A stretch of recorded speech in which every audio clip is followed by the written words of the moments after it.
zvakakwira asi papei yemushandi apakwire maenderano nezvinoita pafilling station mushandi anoudzwa ubvei vakomana gore rinera kuchigore rinopisa mhuri yezimbabwe onai zviri kuitika izvi pakaipa handidi umboswera chinyeberana nemi mhuri yezimbabwe. So imagine kuti this is a member of parliament for Chinoi, Leslie Manga, was speaking at Workers' Day event when the microphone was rudely taken away from him by ZANU-PF thugs who are part of the intelligent infrastructure. He was served by the members of the public who were listening to his address. Dai pasina members hamunhu waitoenda mwana komana munhu angadaenda, but chinhu chakundinetsa ndechikudaiswa kumana. Imagine now if a member of parliament is not allowed to speak to a public event addressing issues that are affecting workers and the microphone is violently taken away from him simply because he has said that the inflation rate is not matching wage increase, and that is seen as a threat to the government of the day. What kind of society has Zimbabwe become? But for the white guys, ndiye MP unozati saka alright, inozati inini pane zvinhu zvandiri kungoona zvimwe zviri kutonetsa apa. Tiri kusimbisana izvezvi pachinzi tinoda kuti iwo ma-MP waya ndo achange vakuvhotera mapresident. Ndiye MP wacho ari kutodzimwa voice achitoda kutotaura atotaura but inflation yazoda yazobva atotanga kutoninginari. Saka vanozozvikwanisa here because ma-MP munenge muri 300 and something, ngatingoti 360 ikoko bese nemasenate acho something like that. Anditi kanamba ikako kamuri kakako makawandere zvokuti munongoudzwa kazvokuita ukada kusumuka muparliament uchitaura kuti but uyo ari kudai so unopararama here, anokumirira mangwana ndiani, munopasara muchirimo mugame munorikolewa kangana, how many times dzamunotarisira kuivhini kana kurikolewa ivo ndatasa kana nyaya yekurikolewa ndo dzimwe dzenyaya kadzi takangoona tikangoignore hedu tikangoona kunge dzanga dziri simbu izvo so nyaya chakunzi aiwa bhora rese ngatingonorisira kuparliament monzi kuti one man one vote anana nebasa rese akumanaka zvimwe zvachoka. MP wacho achirambidzwa kutaura achibvutirwa mic just like this pa event yake yaita. Ndinoona ma-events akawanda anenge achiitwa ende handisati ndakamboona pari kuitwa event yavo yeZANU-PF pachisvika pachibvutirwa munhu microphone, handisati. Pangosvika member of parliament iyeyi ndiye akutomba andonzi aiwa. Imagine kuti a member of parliament achiitwa izvozvo. What about an ordinary person like myself or others? What would happen to us if this can happen to an elected official or a member of parliament who is speaking to the constituencies who elected him, yet is not allowed to do so? Ko kuzoti inini ndisina akandivhotera handisi kana muparliament macho ndozotaura nani? Anozondiudzawo kuti kana kuti anozondinzwisisawo ndomotondobubuda nokuti but zvakadai so zvisi right. Vanhu vari parliament ndo ma-lawmakers ende ndoshati hudzongairwa huchiko hunoitika pane ma-MP kana kuti ndo nyaya yesellout wacho kuti pane kuti vanyatsogara pasi. Handiti vari kusubuda vachidraftawo zvikwawo zvavanenge vachida kusimbisa draftawo zvirimwo kuti inini handisi kuwirirana nezvinhu zvakadai so izvi, handisi kumboda because hapana pekuti inini ndaita chinhu changu kuti ndasumuka ndikati ndiri kutarisirawo kuti vedu ezvinhu zvakazodai so zvakadai ndizvo zvicho zviri kuninginaka. Ndo basa remagatherings waita gathering yacho yobva yamiswa mangwana ndodzokera muparliament ndotonyarara as if everything is okay. Then the next thing ndo vananzi toda kuti MP macho ndimuchange muchivhotera nekusarodza mapresident tobva tatonyarara as if everything is okay. Kuzvimwe zvacho da kungonesana kuti task yema kuti ipake kurisa hatikwanisi, hakuna zvakadaro, ngazvibviswe ngazvimiswe zvinhu zvese izvozvo. Because it doesn't make sense. Izvo zvooneka pari kusimbisa kuti tikadai so tobva tapinda mu2030 and you know what is about to happen. Zvandiri kutoona ini zvinogona kutoitika since ave muparliament varivo vari kuzonzi vane voice vari kuita sei they can easily amend the constitution again in 2030 vanobva vatoita zvimwe futi zvanokwanisa kuita kana kuti president anobva angobuda bva vamuvhota back kuti tinoda iye ngaadzoke futi zvinogona kungoitika.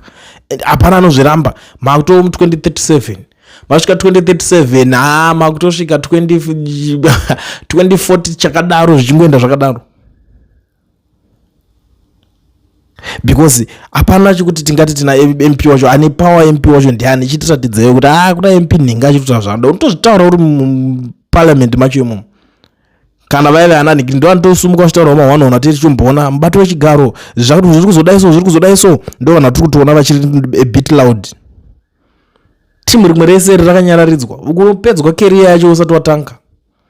Nzi ndimi muchauya muchizomirira chinhu chii chaunomirira icho chichi chii chaunomirira muparliament macho unomira uchamira muparliament ipi. Ende vakomana vanenge vachitofamba pese pese vachimonita every gathering uruda kuudza vanhu kuti chii uda kuti vanhu because chavasingade nchekuti iwe unozotaura zvinhu zozoita kuti vamwe vanhu vazotanga kunyumwa kana kuti vazotanga kuchinja brain kuti mukumaona anodherera vakutokumisa. These are the things that have turned Zimbabwe into a banana republic, honestly. These are the actions that continue to delegitimize our country. Standing internationally, you cannot have mob justice. You cannot have a mob turning up to an official event where a member of parliament has been given the floor to speak and is then treated like this. Inini futi at the end of the day pangupachoka ndoona kuti vakomana vacho vanenge vachitolekawo futi kana ka chitag team chino chichidiwa because a whole event yosvika yemiswa na vanhu 2 kuita sei kwacho. Akomana ka chandakaona nyika yezimbabwe yakanaka ichiri yakanaka zvokunakisisa chaizvo iheaven vanorarama kudenga zvavo. Come and try that nonsense. Come and try that in South Africa. Osvika pari kuitwa ubva kuti ndiri chakati uda unobvuta microphone just like that. Unozoudza vamwe kuti ndakutofira hurumende ndituma kana ndakutofira ani andituma. Vakomana vacho vari kuseri ende zvinhu izvozvo zvine zvangotanga na 1 2 3 tudai so strategy dzavo chigara pasi vachijingina and some of the guys vasisiri palevel yari kutomboti kana kuti atumwa kana kuti aita sei vatodarika level kuti atumwa aita sei ravakatodarika zera iro rekunzi atumwa vatosvika zera riya rekutoti vakutongoita zvinhu because masystems akagadzirwa zvekutoti mukuru wavo anotozoseka atoti vakomana vari kuvhura hombe shamwari ona zvaitwa munhu weya vakomana vakatsamwa vanenge vangonzi tai basa vakomana. Saka zvokuti kuna nhinga achada kuti kagathering kake ndotonarato drama ende ma-MP kana muri vanhu vakachenjera mukasachenjera ipapa hapana zvamuchaita ende usafungidzira kuti uchazopona because pamwe uri MP wekusaidi ikoko hazvisi kuzokubatsira anything. Zvimwe zvacho zvinoda kungoti ndozveunderstanda kuti most of the guys vari kurwadziwa vanogara vachicomplaina. Some of the guys vanotocomplaina unoti mwanto yatotaura newe nenhamba dzisiridzo but unozoona kuti iwe this kind of information ikutaura nemunhu haisingori munhu njebo munhu ari kutoshanda pazviri ari mudhuze chaicho nevanhu but ari kutonyatsotaura zvinhu zviri kumunetsa vari bothered vanhu. Imagine kuti uri unyatsoziva komana but zvinhu zvakadai ukataura anything ukada kubudisa pfungwa dzako zviri straight hauchashandisa pfungwa dzako wangozombi. So what is the purpose yekunzi wakaita member of parliament maatokuverengwa paline up members of parliament zvidzoi hauna any legacy yauchagadzira yauchasiya muparliament zvokuti tichazorangarirawo next generation osara chiti gore rekwa kuna nhingi akazouyawo muparliament akagadzirisawo chakati kungoti agudza mudumbu wechingotera hatinaka kuti nechichiita ipapo. Saka vanhu vacho vanenge vachitorwadziwa kuti saka isusu zvedu zvatinoda kuti tichaita rini because as a member of parliament ndine 1 or 2 3 things zvandinoshuvira kuti at least ndikagadzirisawo apa at least ndikagara pasi ndikaona kuti I think this angle inotoda kuti ndinge ndichisota zvakadai so woita zvinhu zvinobatika zvinodingina but hapana kana 1 chinobatika chiri kuitwa chacho chii hapana kana chimwe chete. Imagine. So toti tiri kuenda kupi? Toti takananga kupi? It's sad. Usandarwadziwa kusvika pakupedzisira so uchiona zvinhu zvakadai zvichiitika unoitanga movie kunge film unongoita zvekungonzwa iwe mwana zvakaoma amen ndokwatavi kune vanonge vachibvunza kuti zvinhu zvapapi mazuva ano zvakudii mazoita sei ipapapo hapana amborine kana plan yacho ndochokwadi hakuna kana anoziva chekuita chacho hapana kuti zvichasvika kupi adben hazvitozivikanwezvo zvisi zvokutomboswera tichibvunza kuti zvichasvika kupi nekuti tiri kuziva kuti tese senyika takabitreya nyika yacho. I'm even ashamed of myself ndinge ndichinzi ndikurarama in this generation. Pane times dzekuti dzinongoona kuti I'm proud because ndararama nguva yanhingi. I'm proud because ndararama nguva yakaitwa zvinana nhingi rikina vanenge vari mumanhingiri macho. But unosvika pachikamu chekutoona kuti apa pasina chekuita proud of them. Because zvinhu zvacho next generation ichauya itanga kubvunza questions. Saka pamaidaiso apa muri kutaura kuti zviti zvese zvimanga musingadikini. Saka mukutaura kuti mati kune munhu akangoburikira from nowhere akati ndinda kurikola MPs. Saka ndokwakatotangira problem yazonetsa iyi. Kuti saka makazodii nazvo akazongoenda koti vatosvika vatodidii vatoya mudhenda vatodaiso kunzi saka makabva mazodii imimiwo takangoti pakaipa.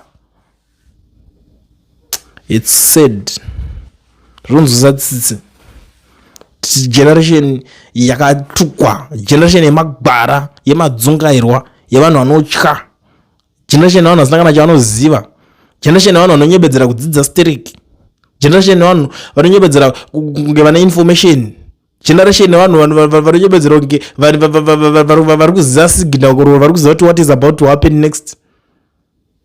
Generation yekuti yonza yana mupesvedzeri, kungopesvedzera uri kwauriko, umwe tokudzoa ndikurwa revolution nechiko nedata uri mucomment section uchirwa revolution. What kind of revolution is that? What is revolution, alright? Uri kutorwa uri papo revolution. Nayo komana revolution toenda mberi kupi